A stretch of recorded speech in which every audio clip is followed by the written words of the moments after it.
السلام علیکم ورحمۃ اللہ وبرکاتہ۔ ان الحمد للہ نحمدہ ونستعینہ ونستغفرہ ونعوذ باللہ من شرور انفسنا ومن سیئات اعمالنا، من یہدہ اللہ فلا مضل لہ ومن یضلل فلا ہادی لہ، واشہد ان لا الہ الا اللہ وحدہ لا شریک لہ واشہد ان محمدا عبدہ ورسولہ۔ اللہم صلی علی محمد وعلی آل محمد کما صلیت علی ابراہیم وعلی آل ابراہیم انکا حمید مجید۔ اللہم بارک علی محمد وعلی آل محمد کما بارکت علی ابراہیم وعلی آل ابراہیم انکا حمید مجید۔ اما بعد فإن خیر الحدیث کتاب اللہ، خیر الہدی ہدی محمد صلی اللہ علیہ وسلم، وشر الامور محدثاتها وکل محدثۃ بدعہ وکل بدعۃ ضلالہ وکل ضلالۃ فی النار۔ اعوذ باللہ من الشیطان الرجیم، بسم اللہ الرحمن الرحیم۔ وَإِذْ وَوَّنَا لِإِبْرَاهِيمَ مَكَانَ الْبَيْتِ أَلَّا تُشْرِكْ بِي شَيْئًا وَطَّهِّرْ بَيْتِيَ لِلطَّائِفِينَ وَالْقَائِمِينَ وَرُكَّعِ السُّجُودِ۔ اللہ رب العزت کہتے ہیں کہ جب ہم نے ابراہیم علیہ السلام کو خانہ کعبہ بنانے کی جگہ بتا دی، مقرر کر دی، اور اس کے لیے شرط یہ رکھی کہ میرے ساتھ کسی کو شریک نہ کرنا اور میرے گھر کو طواف اور رکوع اور سجود کرنے والوں کے لیے پاک کرنا۔ نوح علیہ السلام کا جب طوفان آیا تھا، اس طوفان کے بعد ویسے تو تاریخ میں ہے کہ بیت اللہ کی تاریخ آدم علیہ السلام کے زمانے سے ہے، اس لیے میدان عرفات میں جو جبل رحمہ ہے مشہور اور معروف، یعنی لوگوں میں یہ مشہور ہے کہ آدم علیہ السلام کی توبہ وہاں قبول ہوئی تھی، یعنی اس پہاڑ پہ وہ آئے تھے جیسے بھی ہے۔ لیکن یہ بات ٹھیک ہے تاریخ کے لحاظ سے کہ خانہ کعبہ آدم علیہ السلام کے زمانے سے لے کر بنا ہوا ہے، لیکن طوفان نوح کے بعد اس کی پہلی مرتبہ دوبارہ تعمیر جو کی وہ ابراہیم علیہ السلام نے کی تھی۔ اور یہ مسند احمد میں ایک روایت بھی ہے کہ سب سے پہلی مسجد جو کرۂ ارض پہ زمین پہ بنائی گئی وہ مسجد حرام یعنی بیت اللہ ہے، اور اس کے 250 سال بعد یعنی 2.5 صدیوں بعد مسجد اقصی بنی۔ اب خانہ کعبہ کے اندر ایک نماز پڑھنے کا 1,00,000 نماز کے برابر اجر ہے، اور مسجد اقصی میں ایک نماز پڑھنے کا 250 یعنی 250 نمازوں کے گناہ یعنی برابر، یعنی اتنے گناہ اجر ہے۔ اور جو مسجد نبوی ہے اس میں ایک نماز پڑھنے کا 1000 نماز کے برابر اجر ہے، یعنی تینوں میں مسجد اقصی میں عام مساجد کی نسبت پڑھی گئی نماز سے زیادہ اجر کتنا ہے؟ 250 گنا۔ مسجد نبوی میں عام مساجد کی نسبت پڑھی گئی نماز سے کتنے درجے زیادہ اجر ہے؟ 1000 گنا۔ ہمارے ہاں 50,000 مشہور ہے، ایک روایت آتی ہے لیکن وہ ٹھیک نہیں، یہ 1000 والی روایت یہ صحیح عین کی ہے۔ اور قاعدہ اور قانون یہ ہوتا ہے عام لوگوں کے لیے کہ جو حدیث صحیح عین میں آ جائے، صحیح بخاری اور صحیح مسلم میں، اس کی تائید میں اگر کسی اور میں آتی ہے تو ٹھیک، اگر اس کے مخالف آتی ہے تو وہ ضعیف ہوگی۔ اب یہ تو بات آئی کہ ان کے اجر کی کتنا گناہ ہے، تو سب سے پہلی مسجد ابراہیم علیہ السلام نے بیت اللہ بنائی تھی۔ اب ہم لوگ حج کے لیے جاتے ہیں، عمرے کے لیے جاتے ہیں، اتنا خرچہ کر کے جاتے ہیں، صرف اور صرف اس لیے جاتے ہیں کہ اللہ راضی ہو جائے اور ہماری نیکیوں میں اضافہ ہو جائے۔ اور نیکیوں میں اضافے کے بارے میں محمد رسول اللہ صلی اللہ علیہ وسلم بھی حریص تھے اور آج کے نیک لوگ بھی حریص ہیں، یعنی وہ بھی ان میں اضافہ کرنے کے لیے ہر ممکن کوشش کرتے ہیں۔ لیکن ہمارے ہاں کیا ہے، کم علمی کی بنا پہ، سستی کی بنا پہ، تساہل کی بنا پہ بہت سارے بھائی سستی کر جاتے ہیں۔ مثال کے طور پہ خانہ کعبہ کے سامنے بہت بڑا ٹاور بنا ہے، بہت اچھا ہوٹل ہے، اور اس کے کمروں کا اکثر رخ بیت اللہ کی طرف ہے، وہاں پہ سپیکر کی آواز بھی جاتی ہے اور کمرے بھی بڑے کھلے ہیں، وہاں پہ مسجد بھی ہے۔ کئی بھائی وہیں پہ بیٹھے نماز پڑھتے رہتے ہیں۔ دیکھیں، حج کے دنوں میں تو ٹھیک ہے، رمضان میں تو ٹھیک ہے، حج اور رمضان میں رش بہت ہوتا ہے، صفیں بنتی بنتی بنتی میلوں دور تک چلی جاتی ہیں۔ جب ان کا یعنی میلوں تک چلی گئی تو آپ میلوں تک جہاں بھی ہیں آپ ان میں شامل ہیں، تو ان دنوں میں تو وہاں پہ صفیں ان سے بھی آگے نکل جاتی ہیں، ان ہوٹلوں سے بھی آگے نکل جاتی ہیں، وہاں تک بھی پہنچ جاتی ہیں۔ اور حدیث میں آتا ہے کہ اگر جماعت ہو رہی ہو، درمیان میں صفیں مکمل ہوگی، درمیان میں سڑک آ جائے، درمیان میں دیوار آ جائے، درمیان میں نالا آ جائے، اس کے پار والی صفیں بھی اسی میں شامل ہوں گی۔ تو ان دنوں میں تو رش اتنا ہوتا ہے کہ یہ ساری ان کے ساتھ شامل ہو جاتی ہیں۔ لیکن رمضان اور حج کے علاوہ کچھ مہینے ایسے آتے ہیں، کیونکہ الحمدللہ بیت اللہ کی اب توسیع اتنی ہو چکی ہے کہ ایک وقت میں لاکھوں لوگ نماز پڑھ سکتے ہیں۔ ابھی ایک بندے نے ایک بات شیئر کی کہ جرمن بحریہ کے ایک افسر نے کہا کسی مسلمان نوجوان سے کہ میں سب سے بڑا لیڈر ہوں۔ اس نے کہا دلیل کیا ہے؟ کہتا میرے ایک آرڈر میں ایک آدھے گھنٹے میں اتنے ہزار بحریہ کے سپاہی افسران لائنیں بنا لیتے ہیں۔ اس نے کہا اچھا، تو قدرتی نماز کا ٹائم ہونے والا تھا۔ نوجوان نے لیپ ٹاپ کھولا، جب لیپ ٹاپ کے اوپر مکے میں تکبیر ہوئی تو 2-4 منٹ میں لاکھوں لوگوں نے صفیں بنا لی۔ تو اس نے کہا کہ میرے تو نبی گئے ہوئے اتنا عرصہ گزر گیا، کوئی وہاں پہ سیکورٹی والا نہیں، اتنے منٹوں میں اتنے لوگ صف بستہ ہو گئے ہیں، بتاؤ آپ بڑے لیڈر ہیں یا وہ بڑے لیڈر ہیں؟ یعنی عام دنوں میں بھی وہاں پہ ماشاءاللہ لاکھوں کا مجمع ہوتا ہے۔ اچھا، اب بات میں یہ کہنا چاہتا تھا کہ ہمیں تھوڑی سی پھر نیچے اترنے کے لیے لفٹیں ہیں، الیکٹرانک سیڑھیاں ہیں اور باقی چیزیں بھی ہیں، تو اگر ایسا مسئلہ نہ ہو، بیماری نہ ہو کوئی، تو ہمیں پیچھے نہیں رہنا چاہیے۔ امام الانبیاء حضرت محمد رسول اللہ صلی اللہ علیہ وسلم نے فرمایا کہ اگر لوگوں کو پہلی صف کی قدر کا پتہ چل جائے کہ یعنی پہلی صف کے اندر کھڑے ہونا کتنا افضل ہے، تو یہ اس کے لیے قرآن اندازی کرے۔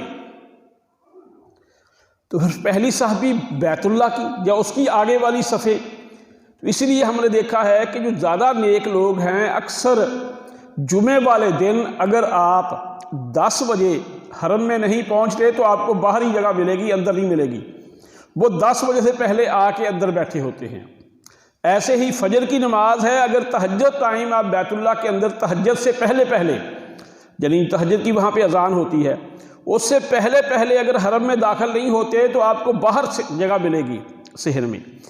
تو وہ جو نیک لوگ ہیں وہ پہلی صف میں بھی ہوتے ہیں۔ یعنی بات یہ ہے کہ جب ہم نیکی کمانے گئے ہیں تو ہمیں جا کے دیکھنا چاہیے کہ ہماری کوئی نماز با جماعت رہی تو نہیں، ہمارا کوئی اور کام تو نہیں رہ گیا۔ تو اس دفعہ عمرے کے ساتھ ساتھ مکے کے اندر ایک کوئی تربیتی پروگرام بھی تھا، تو اس کو بھی دیکھنے کا موقع ملا، اس میں بھی شامل تھے ہم۔ تو اللہ کا فضل ہے کہ پورے سفر کے دوران یعنی جہاں جانے سے لے کر واپسی تک کوئی ایک نماز بھی الحمدللہ جماعت سے مس نہیں ہوئی۔ بلکہ سفر کی بھی پلاننگ ہم اس حساب سے کرتے تھے کہ یہ نماز کہاں پڑھنی ہے۔ مثلا ایک دن ہم نے کوئی سفر لمبا کرنا تھا تو ہم نے فجر مکے میں پڑھی کہ مکے کے اندر جو حرم کی حدود ہے وہاں پہ 1,00,000 نماز کا ثواب ہے۔ دوسری نماز ہم نے جا کے مدینے میں جو 2 نفل پڑھے مسجد قباء میں پڑھے، کیونکہ رسول صلی اللہ علیہ وسلم نے فرمایا کہ مسجد قباء میں 2 نفل گھر سے وضو کر کے پڑھنے کا عمرے کے برابر ثواب ہے۔ اور اس کے بعد جمعہ ہم نے مسجد نبوی میں پڑھا۔ اچھا، پھر ہم نے آگے سفر جاری کرنا تھا، چونکہ مسافر تھے، مسافر اپنی 2 نمازیں جمع کر سکتا ہے دوران سفر، تو ہم نے جمعے کے بعد عصر کی جماعت مسجد نبوی میں کرائی، نہ کہ باہر راستے میں کرائی، کیونکہ مسجد نبوی میں 1000 گنا ثواب زیادہ ہے اور راستے کی مسجد عام مسجد تھی۔ تو یعنی یہ بندہ علمی لحاظ سے، عقل کے لحاظ سے، غور و فکر کے لحاظ سے سوچے اور ان پہ عمل کرے۔ اچھا، اب یہ تو تھی باتیں وہ۔ اب دوسری بات کہ وہاں پہ جو پروگرام شامل تھا تو ان کی وہ پلاننگ بھی ایسی تھی کہ وہ 5 نمازوں میں سے 1 نماز ہمیں وہاں پڑھاتے تھے جہاں پہ پروگرام ہوتا تھا، اور وہ پروگرام بھی حرم کی حدود کے اندر تھا۔ حرم کی حدود کے اندر کوئی بھی مسجد ہے، اس مسجد کی فضیلت تو اپنی اپنی ہے، لیکن حرم کے حدود والی مساجد میں بھی یا جگہ پہ بھی 1,00,000 نماز، یعنی 1,00,000 گنا ہی نماز کا اجر ہوتا ہے۔ لیکن حرم والی نماز اس سے بھی آگے نکل جاتی ہے۔ اس کی 2 وجوہات ہیں۔ ایک وجہ تو یہ ہے کہ حرم کے اندر رش بہت ہوتا ہے، جہاں جتنا مجمع بڑا ہو وہاں پہ اتنا ہی نماز پڑھنے کا اجر زیادہ ہوتا ہے، نمبر 2۔ دوسری بات یہ ہوتی ہے کہ حرم کے اندر ہر نماز کے بعد جنازہ ہوتا ہے، اور جنازے میں ایک نہیں ہوتا، 5 4 6 اور کئی دفعہ تو 20 20 22 22 ہوتے ہیں۔ اور حدیث میں آتا ہے کہ رسول اللہ صلی اللہ علیہ وسلم نے فرمایا کہ جنازہ پڑھنے کا اجر احد پہاڑ کے برابر ہے، ایک رات۔ اور خانہ کعبہ کے اندر ایک جنازے کا ثواب 1,00,000 احد پہاڑ کے برابر ہے۔ اور پھر ایک وقت میں اگر 20 جنازے ہیں یا 10 جنازے ہیں یا جتنے بھی ہیں اتنے 1,00,000 ہو گیا۔ اب اگر آپ خانہ کعبہ کے علاوہ کسی اور مسجد میں نماز پڑھتے ہیں، وہاں پہ جنازے نہیں ہوتے، مسجد نبوی میں ہوتے ہیں یا بڑے شہروں میں، جو چھوٹے شہروں میں ہوں گے وہاں کے، لیکن مدینے کے جنازے سارے مسجد نبوی میں اور مکے کے جنازے بیت اللہ کے اندر ہیں۔ تو یہ تو بات تھی ان کے اس سسٹم کی کہ الحمدللہ۔ اب رہی بات کہ وہاں پہ جب ہم اہل علم سے ملے، یعنی خانہ کعبہ کے امام، انہوں نے ایک لیکچر دیا، تو انہوں نے پہلی بات تو ہمیں کہی کہ اس کی ویڈیو نہیں بنانی، اس کو فیس بک پہ نہیں لگانا۔ اب ہم نے کہا کہ جی اس سے تبلیغ ہوتی ہے۔ کہتے اس میں کوئی شک نہیں کہ ہم فیس بک پہ دیتے ہیں، تبلیغ ہوتی ہے، لیکن کہتے ہیں کہ جو خلوص سے کام کیا ہوا ہے، جو اللہ کے لیے کام کیا ہوا ہے، گو چند لوگ ہوں گے وہ اتنا ہی زیادہ پھیلتا ہے۔ ٹھیک ہے جی، ان کو کہتے ہیں ہم نفی نہیں کرتے، ہمارا بیت اللہ کا جمعہ لائیو ہوتا ہے، ٹی وی پہ آتا ہے، سارے چینلوں پہ چلتا ہے، ہر جگہ ہوتا ہے، لیکن آپ نے یہ سمجھ رکھا ہے کہ جن چیزوں کو میں پھیلاؤں گا وہی پھیلیں گی۔ کہتے ہیں امام بخاری رحمۃ اللہ علیہ نے جو کام کیا تھا اس کو کتنے لوگوں میں پھیلایا تھا۔ آج کوئی درس، کوئی مسجد مجھے دکھا دے جہاں پہ امام بخاری کا نام نہیں لیا جاتا۔ ابن تیمیہ رحمۃ اللہ علیہ نے اپنی کتابیں کولوں سے جیل کے اندر دیواروں پہ لکھا، کوئلے کے ذریعے، آج وہ چھپ گیا ہے، اور وہاں پہ ایک ادارہ بنا ہوا ہے جو امام ابن تیمیہ کی جتنی بھی تحریریں ہیں ان کو شائع کر رہا ہے۔ تو ان کے ایک ریسرچر آئے، وہ بھی ہمیں لیکچر دینے کے لیے۔ ہم نے پوچھا کہ آپ کتنا کا رہتا ہوگا امام صاحب کا ابھی مٹیریل جو چھپا نہیں؟ کہتے ہیں اکثر چھپ چکا ہے، لیکن اس کے باوجود بھی دنیا کے مختلف خطوں سے ان کی تحریریں ہمیں مل رہی ہیں۔ اچھا، مطلب کیا کہ ایک بندہ تنہا جیل کے اندر قید ہے، کوئلے سے لکھ رہا ہے، اللہ نے اس کے خلوص کی بنا پہ اس کو اتنا پھیلایا کہ آج آپ تو نہیں، دینی مدرسہ کوئی ایسا نہیں جہاں پہ ابن تیمیہ کا نام نہ ہو اور ان کی کتاب نہ پڑھائی جاتی ہو، اور کوئی ہمارے اہل علم نہیں ہے کہ جو ان کے فتوے جو آگے نہ پہنچاتے ہوں۔ پھر ایسی اور بڑی باتیں ہوئیں۔ پھر انہوں نے ہمیں یہ کہا کہ ہمارے ہاں ہم لوگ افراد کو اہمیت دیتے ہیں، کہتے ہیں جب فرد چلا جاتا ہے کام ٹھپ ہو جاتا ہے، افراد تیار ہو، افراد جو ہے نا وہ سسٹم ڈیولپ کریں، ادارے ڈیولپ کریں۔ اگر بندہ دائیں بائیں بھی ہو، وہ ادارہ جو ہے نا اپنی روٹین کے مطابق کام کرتا رہے۔ اچھا، اب بات یہ ہے کہ اس سارے کام کے اندر ہم باتیں ان کی سنتے تھے باقی، لیکن جب نماز کا ٹائم ہوتا، نماز کا ٹائم ہے۔ اچھا، پھر انہوں نے باقی ہمیں ادارے جو وقف کرنے کے حوالے سے بتایا کہ یعنی جو وقف چیزیں ہیں، اب ہم نے تو جو مسجد بنائی، چلو بنانے والا اللہ ہے، لیکن یہ کوئی کبھی کسی کوئی بھائی نے تعاون کر دیا، کبھی خود کر لیا، کبھی ادھر سے مسجد چل رہی ہے، لیکن اس کی ان کے ہاں وہ کہتے ہیں جو انہوں نے وقف بنائے ہیں، ان کے ساتھ انہوں نے کچھ چیزیں وقف کی ہوئی ہیں جو ان کی آمدنی کا مستقل ذریعہ ہے۔ دو مثالیں اس کی میں رکھوں گا۔ مثلا حرم کے اندر ہی، مکے کے اندر ہی ایک مسجد الرجی ہے، نئی بنی ہے۔ اس مسجد کی 5 منزلیں ہیں اور اس میں 25,000 کے قریب لوگ اعتکاف پہ بیٹھ سکتے ہیں، اور اس مسجد میں ایک بہت بڑی لائبریری ہے، اور اس کے اندر ہر زبان کے ریسرچر بیٹھے ہیں۔ کوئی چیز آپ کو چاہیے وہ سافٹ فارم میں فری ہے، اگر ہارڈ فارم میں چاہیے اس کی فوٹو کاپی کر کے دیں گے آپ کو مفت۔ اور اس کو چلانے کے لیے جس بندے نے وقف کی ہے، اس نے دائیں بائیں ہوٹل بنائے ہوئے ہیں، ان ہوٹلوں کی آمدن اس کے لیے وقف ہے، اور اس کا بجلی کا شعبہ علیحدہ ہے، ساؤنڈ کا شعبہ علیحدہ ہے، نیٹ کا شعبہ علیحدہ ہے، ان کے ملازم علیحدہ ہیں، اور بہت یعنی سسٹم ہے۔ اور اس کے 3 مؤذن ہیں، کئی امام ہیں، کئی خطیب ہیں۔ یہ پرائیویٹ ایک بندے نے وقف بنایا ہے، اور اسی نے، اچھا آپ پوچھیں کہ اس کا باقی کچھ اللہ کا بندہ تھا کر گیا، چونکہ ہمارا تو بیٹا پڑھتا تھا، ایک ہی بندے نے یہ کام کیا ہے، اور اسی بندے نے ایک کھجوروں کا باغ مسجد نبوی اور بیت اللہ کے لیے وقف کیا ہے، جو دنیا کا سب سے بڑا کھجوروں کا باغ ہے۔ آپ گوگل کے اندر جا کے دیکھ سکتے ہیں، قسیم میں، وہ نیٹ پہ بھی موجود ہے۔ یعنی یہ وہ اس کا نہیں ہوگا، اس کام کی تفصیل ہے کہ دنیا کے اندر یہ ایک رفائی کام ہے، کس نے کیا اس کا نہیں اتنا پراپوگنڈا کرتے وہ۔ ہمارے ہاں تو یہ ہے نا، یہ کام عبدالغفار نے کیا، عبدالغفار بڑی چیز ہے۔ وہ بھائی میں تو فانی ہوں، ویلیو تو دینی کاموں کی ہے، دین کے یا رفائی کاموں کی ہے، یا جو اللہ کے لیے کام کیے جاتے ہیں ان کی ہے۔ تو ہمارے ہاں انہوں نے یہ ہم لوگ کرتے ہیں، تو وہ اس نے سارا باغ اس کام کے لیے وقف کیا ہوا ہے۔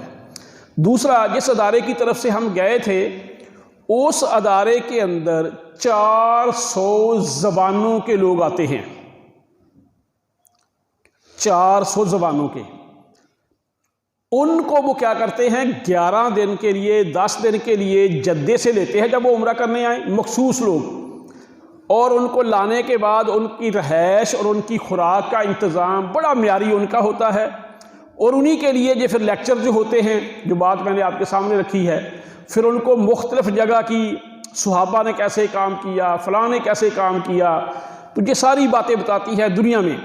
تو وہاں پہ ہمارے جانے کے بعد جو دیگر وفود تھے نا، ایک ہالینڈ کا تھا، ایک سنگاپور کا تھا، ایک جاپان سے آئے ہوئے نوجوان تھے، اور یقین جانیں کہ وہ عام خاص لوگ ہوتے ہیں۔ جاپان والوں سے ہم نے بات کی، حالانکہ ان کی انگلش اتنی اعلیٰ نہیں ہوتی، ان نوجوانوں کو دیکھ کے ہم حیران تھے کہ یہ دین میں اتنے پختہ ہے، بلکہ ایک نوجوان تو ان میں اردو بھی جانتا تھا تھوڑی تھوڑی، وہ کہتا تھا میں نے عربی بھی جانتا تھا وہ بیسیکلی انجینئر اور دین کی خدمت کرتا تھا۔ جو سنگاپور اور ہالینڈ والے تھے، ہالینڈ کے جو لوگ تھے، ان سب کی میرے جتنی داڑیاں تھیں، نوجوان سفید چہرے، اور آج ہمارے نوجوانوں کو سنت رسول پہ عمل کرتے ہوئے شرم آتی ہے۔ یہ بڑا بننا چاہتے ہیں دین کی خدمت کیے بغیر۔ اور بھائی کام، عزت، دوام تو انہی لوگوں کو ہوتا ہے جو اللہ کے لیے کام کرتے ہیں، جو رفاع عامہ کے کام کرتے ہیں، دین کی سربلندی کے لیے کام کرتے ہیں۔ تو پھر وہ ہالینڈ کے لوگوں سے، ایسے سنگاپور کے لوگوں سے ہم ملاقات ہوئی، ان سے ہم ملتے۔ اچھا، اب کیا ہے، کھانا سب کے لیے ایک جیسا، برابر، اور وہ کوالٹی کے لحاظ سے وہ بھی بڑا، صحت کے لحاظ سے بڑا معیاری چیزیں تھیں ان کی۔ اور ہمارے ہاں تو بندہ اگر تندرست بھی ہو تو بیمار ہو جاتا ہے۔ مثلا آج ہی میں آیا، یونیورسٹی گیا تو بچہ ایک نہ رکے نہ کہتا سر نیا کیفیٹیریا بنا ہے، کیفیٹیریا، چائے بڑی اعلیٰ ہے، 70 روپے کا کپ دیتے ہیں، میں آپ کو ٹیسٹ کراتا ہوں۔ میں نے کہا میں نے نہیں پینی، بچے نے مجبور کیا، میں نے چائے پی لی، تو میرا اس وقت سے منہ کڑوا ہے۔ تو وہاں کی خوراک، جب وہاں کا معاملہ یہ تھا کہ میں کوئی 60 یونٹ انسولین لیتا ہوں، 30 صبح کو 30 شام سے۔ گزشتہ 20 سال سے میں شوگر کا مریض ہوں، ہارٹ کی بھی تکلیف ہے، تو میری انسولین اللہ نے شاید کو دکھانا تھا۔ پہلے تو اسلام آباد ایئرپورٹ پہ بھول گئی قریب ہی، تو بیٹا خیر وہاں پہ تھا، اس نے دوبارہ کسی پولیس والے کے ذریعے مجھے پہنچا دی۔ پھر وہ میں نے رکھی، جب جدہ سے مکے گئے پھر بس میں بھول گئی۔ پھر میں نے کہا یہ وہ لیتے ہوں، وہ کہنے لگے کہ ڈاکٹر لکھے گا تو ملے گی۔ تو اگلے دن ہسپتال گئے، کہتے آپ کے لیے فری ہے۔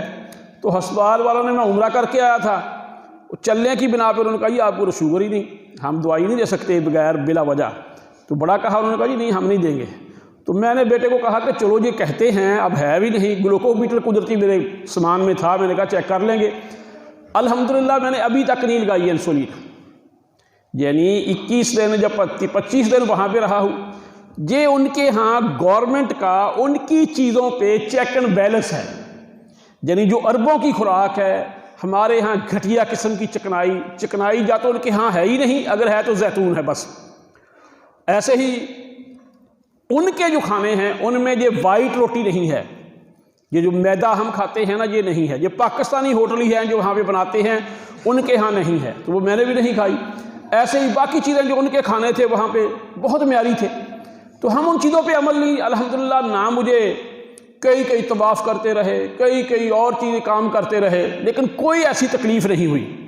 تو برکیف ہم لوگ کہیں جاتے ہیں، پہلی تو بات ہوتی ہے کہ ہماری سوچ ہی منفی ہوتی ہے، اور جس رنگ کی ہم نے اینک لگا رکھی ہوتی ہے اسی قسم کی ہمیں چیزیں نظر آتی ہیں۔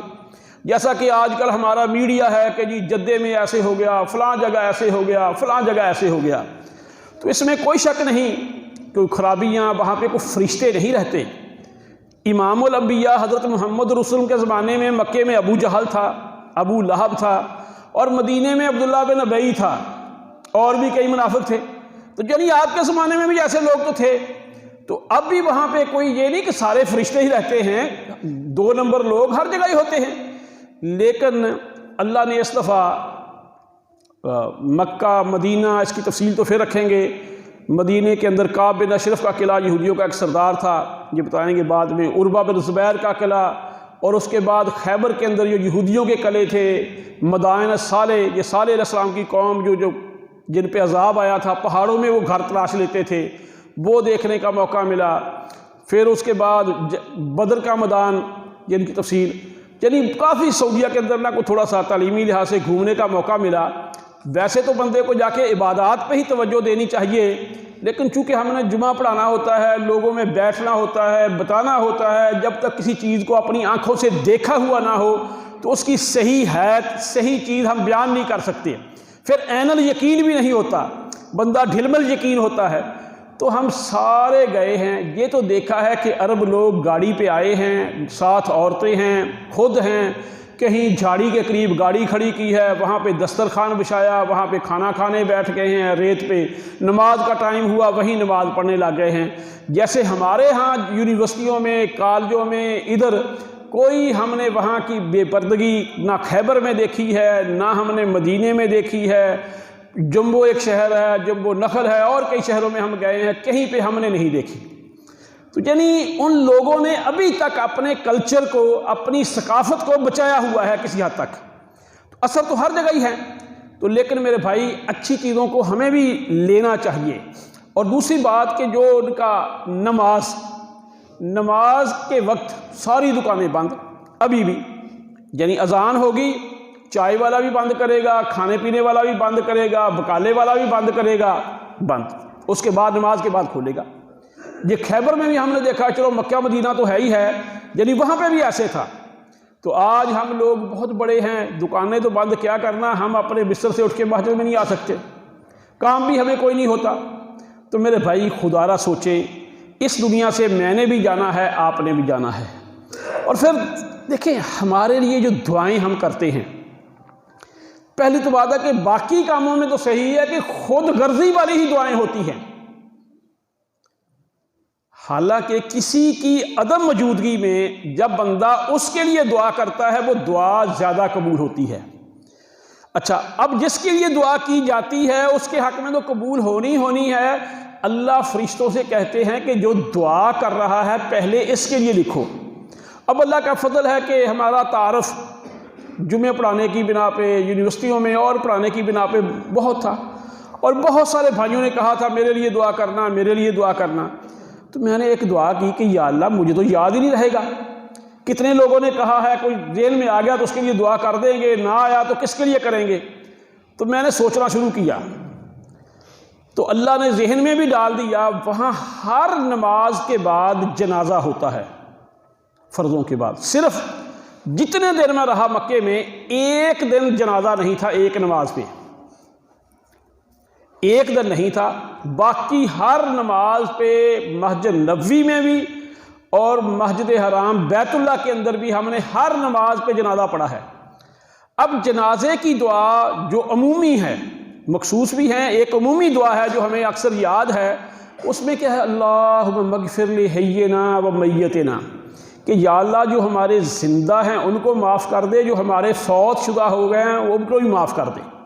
اب اس میں صرف عبدالغفار کا والد نہیں آتا، مسلمانوں کے جتنے بھی فوت ہو گئے ہیں، مسلمانوں کے جتنے بھی زندہ ہیں، الحمدللہ ہم نے اسی لیے سے دعا کی کہ یا اللہ جب تک ہمیں زندہ رکھنا ہے اسلام پہ رکھنا ہے۔ اس کے لیے کیا ہے، جمع کا صیغہ ہے سب کے لیے، جب ہمارا خاتمہ ہو ایمان پہ ہو۔ تو میں ملتزمین کے ساتھ چمٹ کے دعا کرنے لگا تو ایک بھائی مجھ سے پہلے لگا ہوا تھا، تو بڑی اونچی سے یہ دعا کر رہا تھا آواز میں کہ یا اللہ میرا خاتمہ ایمان پہ کرنا، یا اللہ میرا خاتمہ ایمان پہ کرنا۔ تو ہم جنازے میں جا کیا کرتے ہیں کہ یا اللہ جب تک ہمیں زندہ رکھنا ہے، ہمیں اسلام پہ رکھنا ہے، جب ہمارا خاتمہ ہو تو ایمان پہ ہو، یہ ہم جنازے میں دعا کرتے ہیں۔ تو الحمدللہ میں جب جنازہ پڑھتا تھا تو اس نیت سے کہ یہ سب کے لیے ہو۔ پھر جو میرے اور آپ کے رہبر و رہنما حضرت محمد الرسول صلی اللہ علیہ وسلم رکن یمانی سے لے کر حجر اسود تک دعا پڑھتے تھے، وہ دعا بھی اتنی عمومی ہے کہ ربنا آتنا فی الدنیا حسنۃ وفی الآخرۃ حسنۃ وقنا عذاب النار۔ اب اس میں بھی جمع کا صیغہ ہے، تو اس میں بھی یہی ہے کہ یا اللہ ہم جتنے بھی ہیں مسلمان، ہم سب کی دنیا بھی بہتر کر اور ہماری آخرت بھی بہتر کر، اور ہمیں آگ کے عذاب سے بچا۔ اور الحمدللہ یہی سوچ رکھ کے ہم وہاں پہ آ کے دعا مانگتے تھے، یہ نہیں کہ میرے اکیلے کی کر۔ تو یعنی اسلام کا تو درس ہی یہ ہے کہ سب مل کے چلیں، خود غرضی والی نفس و نفسی والی بات ہے ہی نہیں۔ نفس و نفسی کا تو ایک دن ہی عالم ہوگا، وہ نقشہ کھینچا ہے کہ قیامت والے دن لوگ کہیں گے رب نفسی رب نفسی رب نفسی، کہ یا اللہ، اور انبیاء بھی یہی کہیں گے۔ وہ ایک دن ہوگا کہ ہر ایک کو اپنی پڑی ہوئی ہوگی۔ تو جہاں پہ جو ہمارے نبی حضرت محمد رسول اللہ کی تعلیمات ہیں اس میں یہی ہے کہ بلکہ آپ نے فرمایا کہ امام اگر دعا کرے تو وہ جمع کا صیغہ استعمال کرے، سب کے لیے کہے۔ اس لیے ہم کئی دفعہ جو یونس علیہ السلام نے مچھلی کے پیٹ میں دعا کی تھی، لا الہ الا انت سبحانک انی کنت من الظالمین، چونکہ وہ اکیلے تھے اس وقت، وہ انی کہتے تھے کہ میں، تو ہم کئی دفعہ جب جہاں بطور امام دعا کراتے ہیں تو چونکہ ہم اسے قرآن کی آیات سمجھ کے نہیں، ہم دعا کے طور پہ پڑھتے ہیں، ہم کئی دفعہ کہہ دیتے ہیں انا کننا من الظالمین، لا الہ الا انت سبحانک انا کننا، اور کئی بھائی کہتے ہیں نہیں قرآن میں تو ایسے ہے۔ تو یہ محمد الرسول کا فرمان ہے کہ امام جب دعا کرے تو جمع کا صیغہ استعمال کرے۔ تو یعنی امام الانبیاء حضرت محمد الرسول کی تو تعلیمات ہی یہ ہیں کہ سب کے لیے، اور قیامت والے دن بھی سارے نبی کہیں گے رب نفسی، لیکن محمد رسول اللہ کے قدموں میں سر رکھ دیں گے اور کہیں گے رب امتی رب امتی رب امتی، کہ اللہ میری امت کو بچا۔ اس طرح بھی آپ کے پہ یہ نفس و نفسی والا عالم نہیں ہوگا، تو پھر اللہ رب العزت کہیں گے کہ محمد صلی اللہ علیہ وسلم سر اٹھاؤ، جو تم شفاعت کرو گے، جو تم سفارش کرو گے وہ قبول کی جائے گی۔ تو پھر آپ اپنی امت کے حق میں سفارش کریں گے۔ تو اللہ سے دعا ہے کہ اس رحیم، اس کریم، اس شفیق، اس اعلیٰ اور عرفہ نبی کی سنتوں کی ہمیں تکریم کرنے کی توفیق عطا فرمائے۔ یعنی اللہ ہمیں اپنے نبی کے طریقوں کی عزت، تکریم اور ان پہ عمل کرنے کی توفیق عطا فرمائے۔ وما علینا الا البلاغ المبین۔